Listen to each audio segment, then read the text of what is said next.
sumbong at aksyon sa Wanted sa Radyo. Itawag ang inyong mga sumbong at reklamo sa 0908-87-TULFO o magsadya sa Radyo 5 Lunes hanggang Biyernes mula alas 9 ng umaga hanggang alas 2 ng hapon. Wanted sa Radyo sa Radyo 5 92.3 News FM.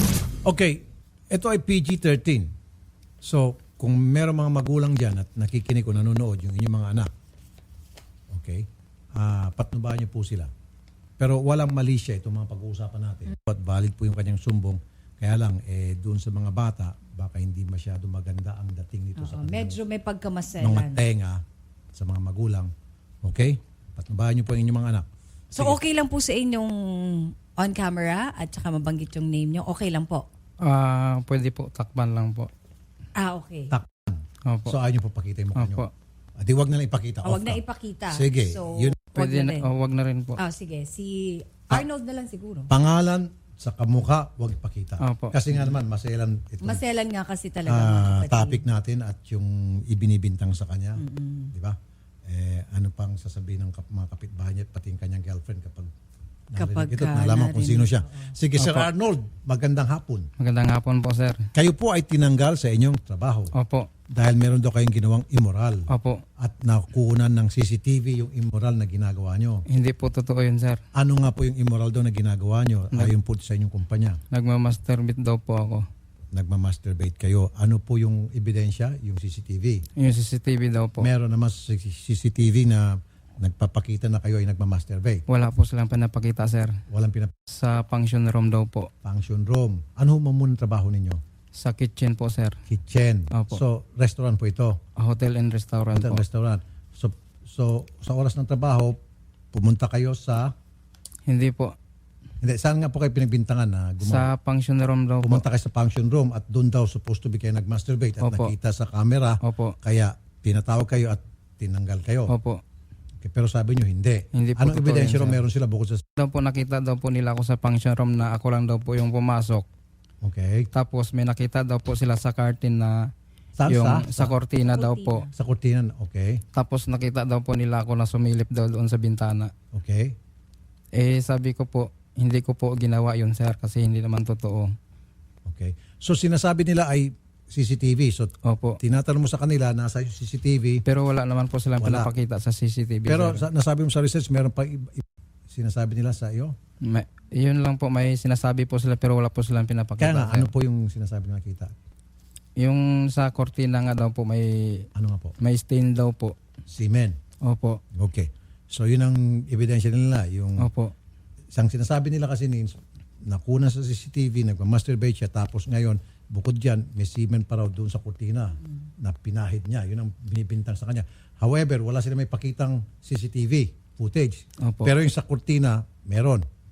Yun lang po sabi nila sa akin pero wala po silang nagpakita na At dahil ebidensya, dyan, sir. tinanggal ka. Opo. Okay.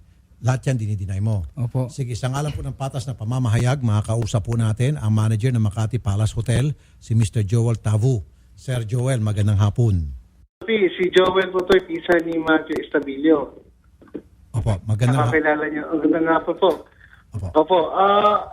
May mga violation po kasi siyang ginawa sa hotel. Yes, sir. Which is, number one, pumasok siya to sa function na hindi naman dapat area yon, which is 4:55 a.m. na hindi naman naka-duty siya na pumasok siya doon sa function. Function room. Tapos po, meron po ako iniimbestigan na area which is na yung area na meron kami nakita na sperm cell. Okay. Sperm Tapos cell. nung nakita po namin sa CCTV na pumasok siya, mismo kung saan yung pwesto na pinag-imbita. Pero tinanggal ho namin siya not because of that. Okay. Kaya namin siya tinanggal po because number one, natutulog siya sa hotel na without any permission sa mga management. Okay. Opo. Number two, kasi yung po ang ni-reason out niya kasi pinag-on ko po siya ng IR, incident report. Okay. Na sinasabi daw po niya sa incident report na wala daw siyang pera kaya doon daw siya natulog sa hotel. So, may pahintulot ho ba siya Wala po. yung sa gustuhan niya at bawal ho Wala yun? po. Wala. Bawal po yun. Bawal po yun sa Rappi. Okay. So bawal po yun. Number 2 po. Tsaka isa pa, sir, pumasok tanong siya muna, dun- sir. So, yung pong pagpasok sa function room, yung po ba Opo. ipinagbabawal sa mga empleyado? Bawal po kasi po alas 4 po na madaling araw po yun. Sarado dapat po yun. Bawal po yun kapag wala po kayong kailangan pong gawin po doon. So, At saka- gumawa siya ng illegal entry. So, illegal entry po yun. Pumasok siya doon nang walang pahintulot na bawal naman ho pumasok ang mga empleyado sa function room, lalo pat kung ikaw ay kitchen helper. Ganun ho bang ibig sabihin? Opo. Actually po, sir, kitchen helper po kayo. So, ang karapatan lang pumasok sa function, which ang F&B waiter at F&B staff po. Dapat talaga ang Opo. kitchen helper. Okay. Opo, ang kitchen helper po dapat, which is dapat sa kitchen area po. Eh baka naman, sir, kaya siya pumasok doon dahil meron siya mga titig na mga kubyertos. Wala po. Malinis po ang function area po. Kasi po, bago pa matapos yung function po, sinisiguro po namin na maligpit na lahat at wala na pong Opo, sir. ibababa. Sandali lang po, sir. kitchen area. Sir Joel, excuse me. Sir Arnold, bakit nga po kayo napunta doon sa function room? Yung maaga po akong pumapasok. Kaya po, ba't kayo napunta doon? Nagpapahinga lang po saglit, sir. Pero alam niyo ho ba na off-limits ho kayo doon? Meron lang Opo. mga taong empleyado na pinapayagang pumunta roon? At Opo, hindi sir. ho kayo kasama sa listahan na pwedeng pumasok doon sa loob. Opo, sir. Eh, ba't ho kayo pumasok? Nagpahinga nga lang po ako doon, sir. Nagpahinga. Opo. Pero alam niyo na bawal. Opo. Pero nagpahinga. Saka yung time na yun po, sir, na nagpaalam po ako dati sa dating GM namin. Sabi daw po bawal tulog doon sa hotel na hindi naka-duty. Pero ang tanong ko lang, sir, bakit po yung pamangkin niya na on-call, bakit po pinapayagan nilang matulog sa locker na walang pahintulot din po? Sir, yan ang pinakaayaw ko eh. Sorry, sir, hindi lang ikaw. Maraming beses Marami na po, sir. yung mga nagreklamo dito. Pag tae yung isa, kailangan yung isa din kumain din ng tae. At payagan. Tsaka hindi lang po yan, Hindi, sir. sir, sandali lang. Ikaw ang pinatatamaan ko rito. Pag lumundag yung isa sa tulay, lulundag din yung isa dapat. Payagan din lumundag. Nagigess nyo po yung pinaparating ko sa inyo? Opo, opo. Okay. Anyway, Sir Joel, hindi po talaga yun ang dahilan kung bakit tinanggal yung pagpasok Hindi sa... po. Ang dahilan po natin, marami po siyang violation pong ginawa. Tulad Which is na? number 1, natulog siya sa hotel na without any permission. Ang sinasabi nga, Number 2, okay sir, para marinig nyo rin, baka hindi nyo narinig. Eh bakit daw po yung dating manager, pinapayagan daw po yung pamangkin na matulog sa locker? Siguro kung dating manager pa yung dating manager, since ako na po yung manager, they have to follow my rules and regulation. Tama ba Sir Rafi? Yung manager Opo. yun, hindi Hanggang na. ngayon, sir, Opo. nandyan pa rin po siya. Hanggang ngayon daw po yung dating manager, Nilipat lang po siya sa kabilang side, sir. natutulog pa rin daw. Eh siguro hindi nahuli. Hindi Hindi po. po siya natutulog po. Mayroon po tayong proper locker po sa mga empleyado. Which is, yung pamangkin ko, ano story po doon, maybe because pinayagan ng manager because may authorization, may letter request. Siya po kasi wala po siyang pinapirma sa amin or any request na kung papayagan po namin siya matulog sa hotel. Okay. So ang sinasabi niyo po sir, napapayagan naman ang sino man empleyado na pumasok sa function room o sa locker room as long as merong written consent from the na sumulat Opo, siya depende. tapos sumulat ulit yung management, sumagot na yes, pwede kang matulog diyan, pwede kang magpahinga niyan. In Depende his case po. walang permission. Opo. Yes, depende po yung sir sa case to case. Kung kailangan po sila magpahinga, since let's say back to back yung function, we can do what ginagawa po namin. Basta't merong Kasi paalam. Opo, sige. Opo, basta magpaalam lang po. Sige po. Hindi po pwede Ngayon sir, ano talaga ang pinakadahilan ulit para nakitaan siya sa CCTV na nagmamasturbate at wala po nagpunas kami ng sinasabing ganun. sperm cell? Hindi ho yun. Mayroon po, sir. Wala po Mayroon po. yun. Wala. Ito po yung memo nila sa akin, sir. Oh. Ano ba nakalagay sa memo? Okay. So, indecent, lewd, immoral conduct. Kaya nga inside po, sir, office. hindi ko pinirmahan yan, sir. Okay. Oh, sir, ito po pala ang binigay na dahilan, yung kanyang pagmamasturbate. Oh, tapos, sir, sinabi nyo, nakita sa CCTV, dapat, sir, back upan nyo po ng ebidensya. Ginamit nyo rin lang dahilan yung CCTV, dapat ipakita nyo rin sa kanya yung footage sa CCTV na kung saan gumagawa siya ng kalaswaan. Actually Para po, maging sir, fair po. Opo. Actually, hindi naman po yung CCTV namin kung kailan or pumasok Sir. Sorry, sir, ha? Sir, ang dahilan kung bakit nyo siya sinususpinde o tinatanggal at dahilan kung bakit siya nakatanggap ng memo, dahil nga po, doon sa sinasabi nyo, siya po ay nakita ang nagmamasturbate, nakita po sa CCTV. Now, ipakita nyo po din sa kanya yung CCTV footage. Diba? Ito yung CCTV footage. Pakita nyo po. Sir. Sandali lang. Hindi nyo po pinakita, sir, eh. Kaya nga po siya nagreklamo dito. Dahil yung pong pagsasabi nyo sa kanya na siya ay gumawa ng kalaswaan at nag-masturbate, tapos ginamit nyo po yung pananalita, yesterday test, June 16, the CCTV camera was reviewed. Okay? At nakita nga daw doon. Nasaan na po yung CCTV? Ipakita nyo po sa kanya na talagang gumagawa siya ng kalaswang yun. Diba, sir? Oo. Kasi pwede niya i-contest to, sir. Pwede niya iakyat to sa labor, sir. Sa dole, matatalo kayo, sir. Unless maipakita niyo po sa CCTV na talagang meron siya ginagawang kalaswaan, panalo kayo. Pag wala ko kayo dito sa dole, illegal dismissal po ang i-charge sa inyo. Diba, sir? Pero Sir Rafi, Opo. siyempre, di ba, yung sinasabi ko... Sir, yung nag-uusap tayo kanina, sabi mo kasi yung pagpasok niya doon sa function room na bawal yun, yun dapat ang ilalagay nyo dito sa memo. Hindi, sir, eh. Ang nilagay nyo dito sa memo, yung kanyang pag-masturbate, na nakuna ng CCTV. Ngayon, hinihingi niya sa inyo yung CCTV footage, ayaw nyo po ibigay, pwede ho kayong kasuhan ng illegal dismissal.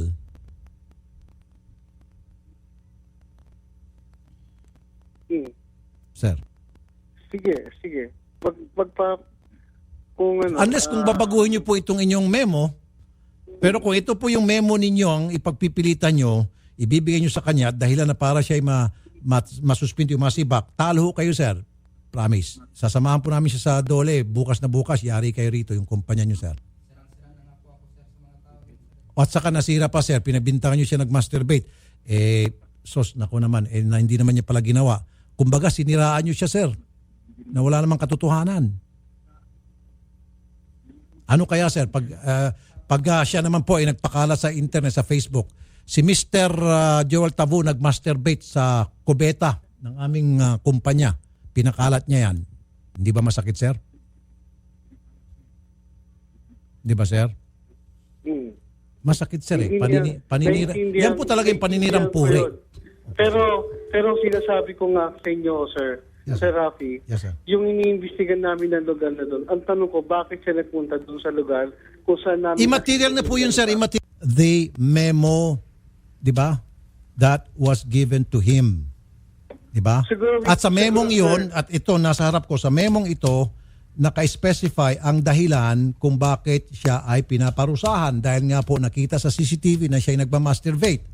Now, tinatanong niya, nasaan yung CCTV dahil alam niya, hindi niya ginawa, wala kayo mapakita. Sana, sir, sa memo ninyo, nilagay nyo na ikaw ay sinususpinde sapagkat, number 1, natutulog ka sa oras ng trabaho. Number 2, natutulog ka sa lugar na hindi dapat, sa lugar ng hotel natin. Number 3, pumasok ka sa function room na bawal naman sa mga kitchen helper tulad mo. At kung ano-ano pa, huwag nyo lang po ilagay yung masturbation. Saka isa pa, sir, pinahiya nyo siya. Ngayon, kumakalat na sa kumpanya, tutuksuin siya hanggang sa dumating sa mga kapitbahay niya, uy, ikaw, nakita ng CCTV, nag-masturbate ka sa function room. Magtatawanan siya, sira po siya.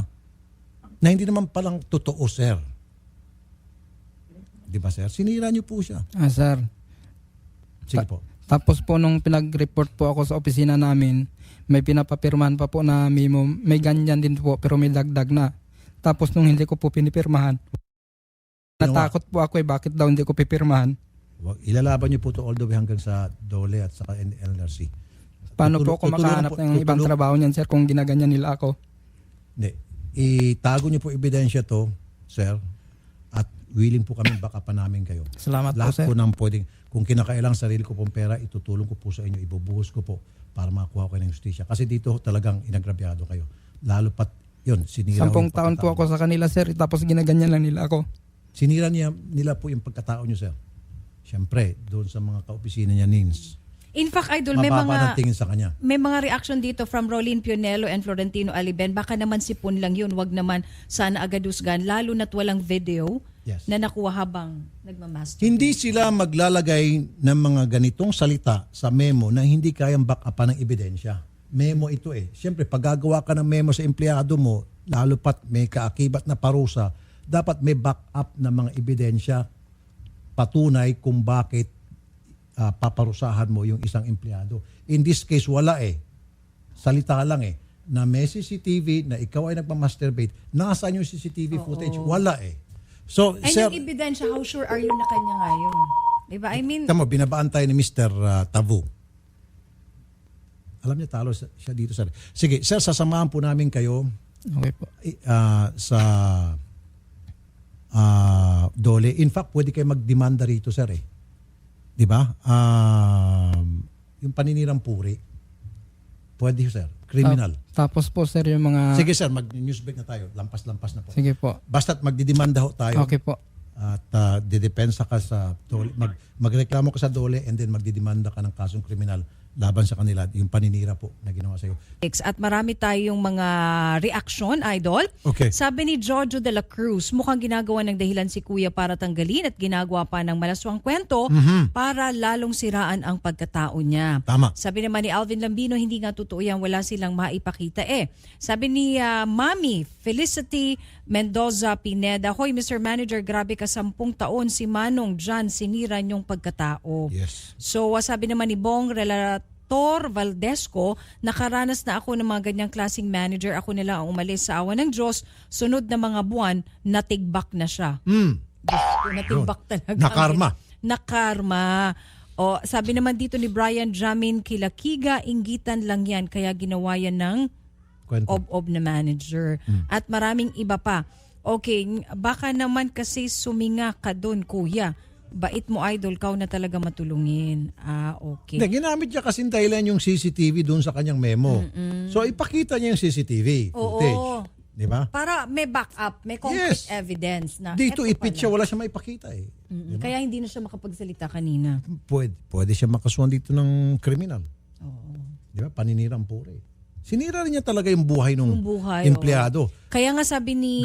Gagawin siyang katatawanan sa kanyang mga co-workers. Oo. Kaya nga sabi ni Alias Arnold, paano ako makakahanap ng trabaho? Yes. Ng ibang trabaho, syempre. Pero at least, mapapatunayan na talagang hindi totoo. Dahil walang may papakitang CCTV, lalo pat ito, in-on-air na natin, siyempre nakarating na to sa mga kaopisina niya. Oo. Sasabihin nga ng mga kaopisina niya, tarantado talagang manager natin pala. No? Wala palang kasalanan yung kasamahan natin. Hindi pala totoo yung bintang.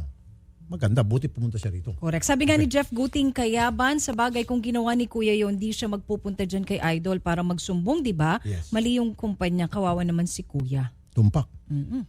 Be sure to come back. Use 5 everywhere. Copyright 2016.